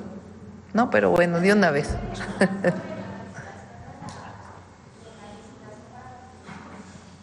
¿Perdón? Secretario Clark, ¿nos puede informar sobre la cancelación de la licitación de los medicamentos? Sí. No vino Raquel, ¿verdad? ¿Quieres informar? Ahorita vamos a la pregunta y ahorita informo. ¿Qué tal, Presidenta? Muy buenos días. Juan Fierro, de tiempo.com.mx y Puente Libre MX de Ciudad Juárez. La primera pregunta es acerca de las redes sociales que son utilizadas de manera pues ya generalizada por la delincuencia. En este caso no contempla ya una regulación dentro de la presente sesión ordinaria del Congreso, pues que permita, en este caso, poner de alguna manera más estricta una regulación a las empresas, Facebook, Twitter, X, que pues permita de alguna otra manera poner freno a la utilización de las redes sociales por parte del crimen. Y pues bueno, ¿cuál en este caso sería la responsabilidad de estas empresas que finalmente dejan que esté sucediendo esto en sus comunidades? Siempre es complejo regular un medio de comunicación, una red social. Pero en efecto, pues sobre todo la investigación que tiene que realizarse a partir de un mal uso vinculado con la delincuencia. Vamos a revisarlo, a ver si es factible o no es factible. Repito, siempre el problema pues es vinculado con el tema de la censura. Pero en efecto es un buen tema para debatir y lo revisamos. Gracias, Presidenta. La tendencia, en otro tema, la tendencia económica del mundo por la aplicación de aranceles en Estados Unidos lleva una posible recesión, o al menos eso es lo que ya se ha anunciado de alguna otra manera por algunos economistas. En el caso de México, ya se plantea por parte de la Organización para la Cooperación y Desarrollo Económico, la OCDE, una posible reducción del 1.3% para el 2025 en México. ¿Qué panorama tienen ustedes frente a esta guerra comercial que se está viviendo en estos momentos en Estados Unidos y la Unión Europea y Asia? ¿Y qué estrategias extraordinarias, Presidenta, ya contemplan para evitar la reducción del PIB frente a este escenario? Y si, en este caso, dentro de estas medidas, la deuda es una posible salida frente a una posible recesión. Tenemos plan que se llama el Plan México y estamos trabajando muy intensamente en él. Yo me reúno una vez a la semana para ver los avances. Hay una mesa de trabajo de diversas secretarías para poder agilizar cualquier trámite parado relacionado con alguna inversión. Está el objetivo de dejar de importar y producir en México a partir de distintos apoyos. Y por otro lado, pues hay que esperar al 2 de abril, ¿verdad? A ver cómo viene para México. Hay mucha comunicación entre el secretario Ebrard y el secretario Lutnick de Comercio de los Estados Unidos, entre la Secretaría de Hacienda y la Secretaría del Tesoro. Se está trabajando de manera importante, aunque hay que esperar pues a la decisión que venga por parte del gobierno de Estados Unidos. Y no pensamos, cuando fue la crisis de la pandemia, muchos países se endeudaron. La crisis económica derivada de la pandemia del COVID-19 o la caída del Producto Interno Bruto derivada del COVID-19, muchísimos países optaron por la deuda y todavía están viviendo las consecuencias de esa decisión que tomaron. Aquí el presidente López Obrador decidió no endeudarse, decidió disminuir todavía el gasto y con esos ahorros impulsar la economía desde abajo. Y ese es el proyecto que nosotros tenemos, además de fortalecer las inversiones en nuestro país. Entonces hay que esperar. No ayuda pues que estos organismos digan es que preveemos que a lo mejor es posible que haya una recesión. A lo mejor deberían decir, bueno, sugerimos que se haga esto y esto y esto y esto, sería mejor que solamente pues estar con estas noticias que todavía no sabemos realmente. Obviamente leemos siempre la situación internacional derivada en efecto de la puesta de aranceles por parte del gobierno de Estados Unidos y otros temas también internacionales. Y por último, Presidenta, el día de ayer se da a conocer por parte del gobierno de los Estados Unidos que desplegó un destructor en el Golfo de México. En este caso, ¿cómo toma el gobierno mexicano esta acción de colocar pues este tipo de barco de guerra en lo que viene siendo el Golfo de México? Y si considera que México representa ese peligro o ese nivel de peligro frente a un barco de esa magnitud. Bueno, ellos están en su territorio y en aguas internacionales. Nos lo hicieron saber antes de que saliera la noticia y saliera el barco, pero no están en territorio nacional. Están en su territorio y en aguas internacionales bajo las normas internacionales de navegación. Entonces, pues ellos tienen esa facultad de hacerlo en esa situación. Mal sería que no nos hubieran informado o que llegaran a aguas nacionales, eso sí, pues no debe ser, ¿verdad? Pero están en territorio de Estados Unidos y en aguas internacionales, pero no es contra México. Están vigilando las aguas internacionales por si llega droga o alguna otra situación hacia los Estados Unidos. Muchas gracias, Presidente. Recuerden, por ejemplo, que nosotros tenemos, a través de la Secretaría de Marina, una vigilancia muy exhaustiva de nuestra propia plataforma continental y mares internacionales por llegada de droga a México. Se han hecho en este periodo que llegamos nosotros incautaciones históricas, gracias a esa vigilancia que tiene Secretaría de Marina para evitar que llegue droga a nuestro país. Entonces, pues estas son medidas que toma el gobierno de Estados Unidos.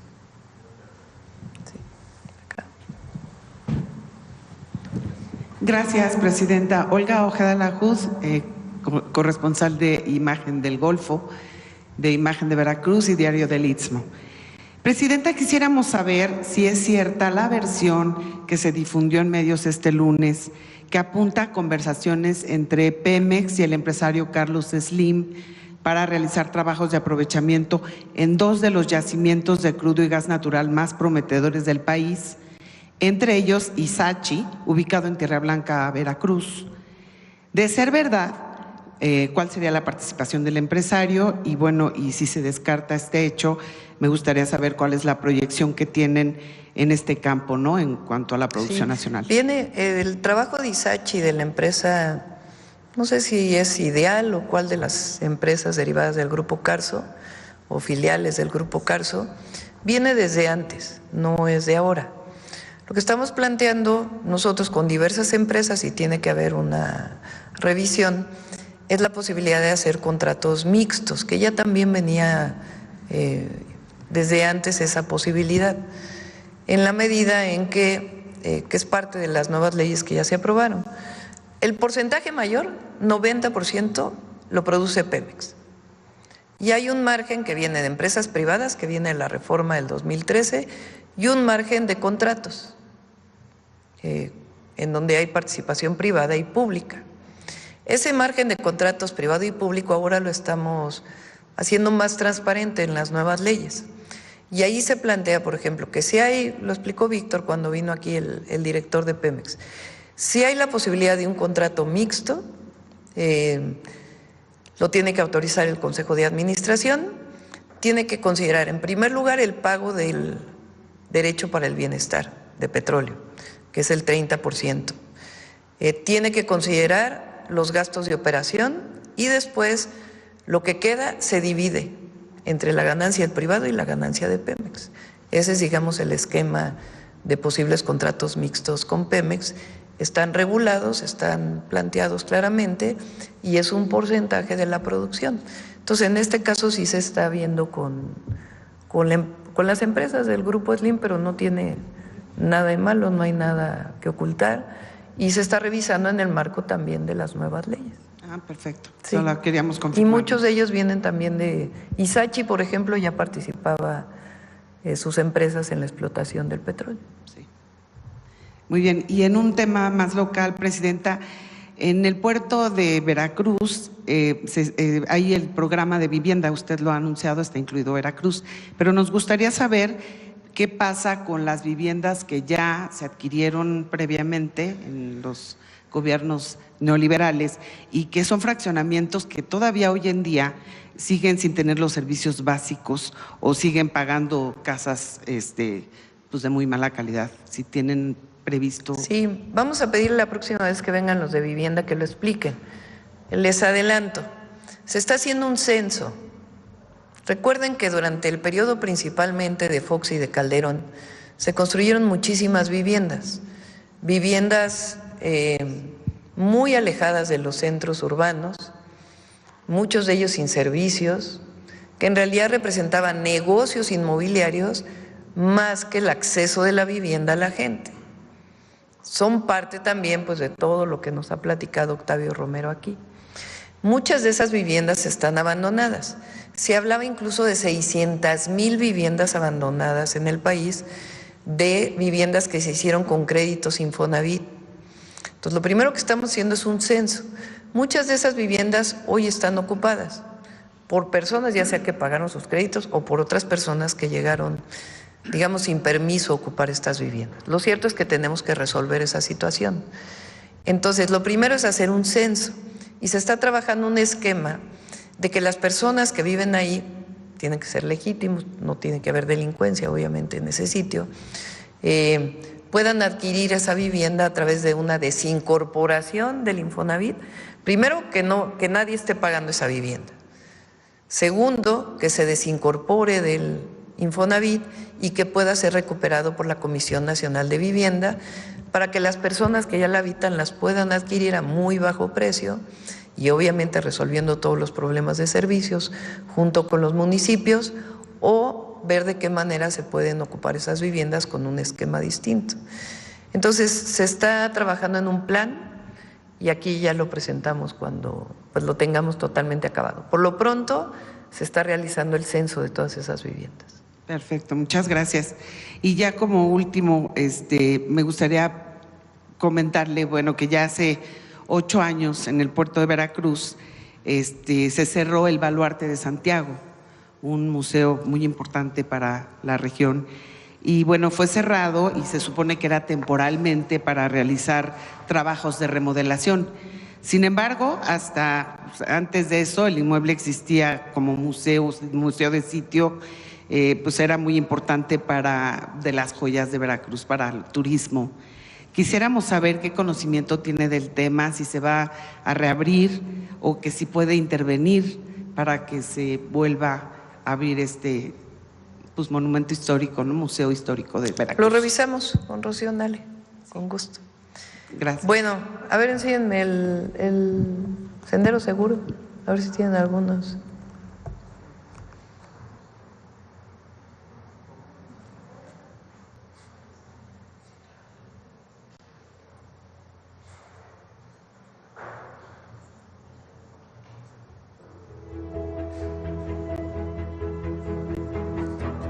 Le llamamos Camina Libre, Camina Segura para mujeres.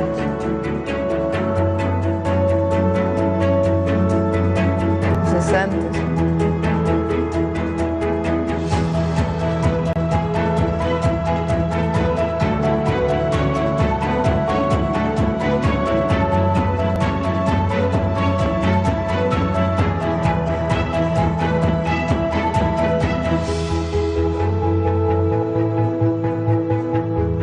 Se usan distintos tipos de luminarias. Por ejemplo, después se pusieron muchas de las luminarias que ahora no sé si han visto, puso Clara aquí sobre Calzada de Tlalpan, que las usó mucho en Iztapalapa, que son de estos tubos, tipo cerillo exactamente, que iluminan 360. .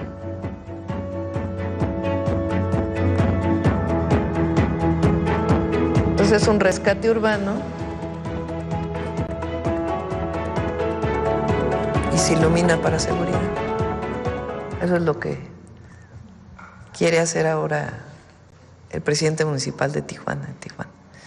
Bueno, cierro con esta. Acaba de salir lo informaron en el Gabinete de Seguridad, pero ahora lo saca el director del FBI en su Twitter, de una persona que fue detenida en México, que era uno de los más buscados del FBI y fue detenido la noche de ayer en nuestro país. Bueno, muchas gracias a todas y a todos. Vamos a Pemex hoy a las 10 de la mañana. Lo de las medicinas, discúlpame. La reunión con el gobernador de Jalisco estuvo aquí en la reunión del Gabinete de Seguridad. Acordamos trabajar conjuntamente, solicitarles a las fiscalías que en su marco de actuación y de sus atribuciones también pudieran revisar conjuntamente, particularmente el caso reciente de Jalisco, y coincidimos en muchas de las visiones que estamos planteando y decidimos pues trabajar conjuntamente. Entonces, así fue la reunión y, perdón, Eduardo, si quieres platicar muy rápido. Gracias, presidenta. Les comento, como ustedes vieron hace un rato, hemos adjudicado 2.800 claves, casi 2.788 para ser preciso, en este proceso de compra de medicamentos.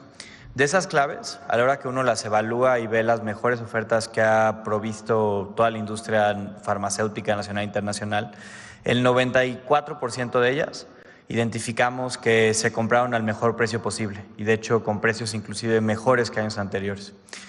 Sin embargo, tan pronto fueron los resultados de la licitación, hace ya casi 6 o 7 semanas, identificamos 175 insumos, es decir, 175 medicamentos o material de curación, etcétera, que se adjudicaron a proveedores que no habían sido los del mejor costo. Es decir, no habíamos ejecutado la compra a los proveedores que más bajo habían ofertado. Y nos pusimos entonces inmediatamente en contacto con la Secretaría de Anticorrupción y Buen Gobierno. Representan estos 6% de las claves que se han comprado, es un porcentaje relativamente menor, pero es un porcentaje que a todos nos interesa mucho. Y por eso hablamos desde el primer momento con la Secretaría de Anticorrupción y Buen Gobierno e iniciamos ellos una investigación para entender un poco las razones por las que se había ocurrido. A partir de las investigaciones que hizo la subsecretaria de Buen Gobierno ahí en la Secretaría y con el apoyo de la maestra Buenrostro, identificamos que en estas claves efectivamente tenemos que realizar acciones de investigación clara para ver las razones por las que fueron compradas a sobreprecio. Estas representan un sobreprecio considerable, casi de 13. Todavía no se adjudicaron los contratos, esto es importante decirlo, pero tan pronto nos dimos cuenta de esto, lo que hicimos fue notificar a todas las instituciones, aquí están mis compañeros, para que esas 175 claves no pidiéramos piezas. Es decir, que mientras este proceso de investigación se lleva a cabo, esas se quedaran un poco en pausa y comenzáramos el abasto de todo el resto de las piezas que requiere el sector. Eso es un poco lo que les presentaba. Es decir, hoy, aunque identificamos que esto se compró a sobrecosto, no se ha pedido piezas. Es decir, en caso de que la Secretaría de Anticorrupción y Buen Gobierno determine que hubo una actuación irregular de algún funcionario público, en Birmex particularmente, esas piezas no generan un perjuicio al erario, ya que no se han comprado todavía. Y lo que está haciendo la Secretaría de Anticorrupción y Buen Gobierno es determinar cómo proceder jurídicamente en esto. Lo que buscamos es poder resarcir esos fallos, es decir, que para estas 175 claves podamos adjudicárselas efectivamente al proveedor que daba las mejores condiciones, no solo de precio, pero también de calidad.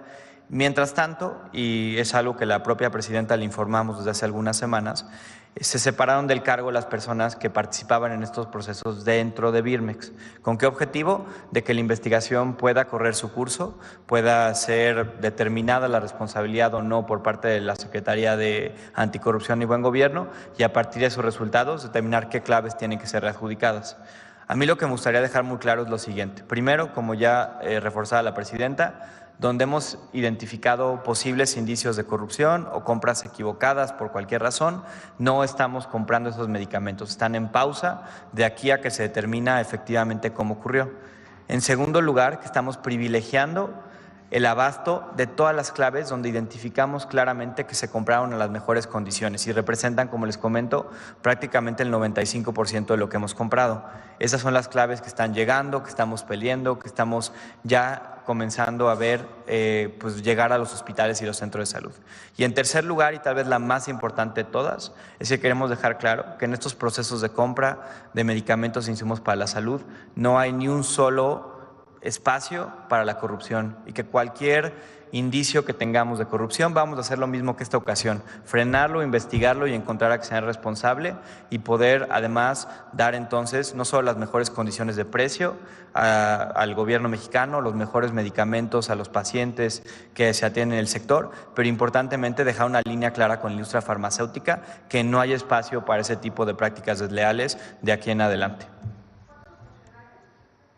Son investigaciones que siguen en curso, no tengo el número exacto, pero en las áreas responsables de Birmex pues hemos hecho ya esas separaciones. ¿De abasto prioritario? Lo que hemos identificado es que prácticamente estas 175 claves, todas tienen algún sustituto terapéutico, ya sea en otro medicamento o en otra presentación. O en algunos casos también tenemos contratos abiertos de los ejercicios anteriores, tanto de la compra complementaria que hicimos al final del año, como de los ejercicios del año anterior. Es decir, hasta ahora lo que hemos identificado con las instituciones es que ninguno de estos medicamentos en el corto plazo, en este periodo de investigación, pone en riesgo el abasto o la vida de los pacientes. Y evidentemente también estamos preparando, en caso de que alguna de estas claves sea determinada no procedente, que vamos a adjudicarlas pues, de manera prioritaria tan pronto se determinen las responsabilidades, porque tenemos una gran ventaja. Esta investigación está basada en lo que la propia proveeduría ofertó, es decir, nosotros sabemos cuáles son los proveedores que ofertaron las mejores condiciones y podemos en ese caso reparar los fallos. Estas investigaciones iniciaron a partir de finales de enero, principios de febrero. Son investigaciones que no solo se derivan de lo que vimos nosotros en precios, sino también de las inconformidades que varias industrias o compañías farmacéuticas pusieron, que decían, oye, yo oferté a tal precio y lo ganó alguien a otro precio mucho más alto. Y a partir de esas dos cosas, la Subsecretaría de Anticorrupción y Buen Gobierno inició esta investigación de oficio.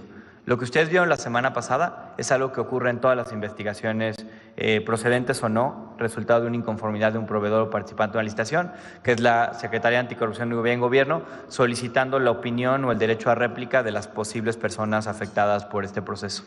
Sin embargo, se notificó a todo mundo porque es una licitación muy grande. Aunque fueran un número de claves, se le tiene que notificar a todos los participantes.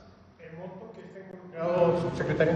Estamos hablando de un posible incremento de costo cercano a los 13,000 millones de pesos, que significa que podemos inclusive al reparar esos fallos y adjudicárselos a los proveedores pues de mejores condiciones, tener un ahorro inclusive mucho mayor a lo que estamos ya viendo hoy con lo que se está pidiendo y solicitando de piezas. Una vez que ya se adjudican, Claramente. penales, puede haber. Esa es la parte que la propia presidenta nos ha pedido. Bueno, le ha pedido a la Secretaria de Anticorrupción y Gobierno que pues, se cumpla la cabalidad la ley, no solo en lo administrativo, sino también en lo que puede ser posiblemente penal. Creemos que en esta primera compra que nos toca a nosotros, tenemos que pintar la raya, que no hay ni un solo espacio, ni un centímetro para admitir este tipo de prácticas y así dejar claro que de aquí para adelante nadie ni siquiera lo intente. Gracias.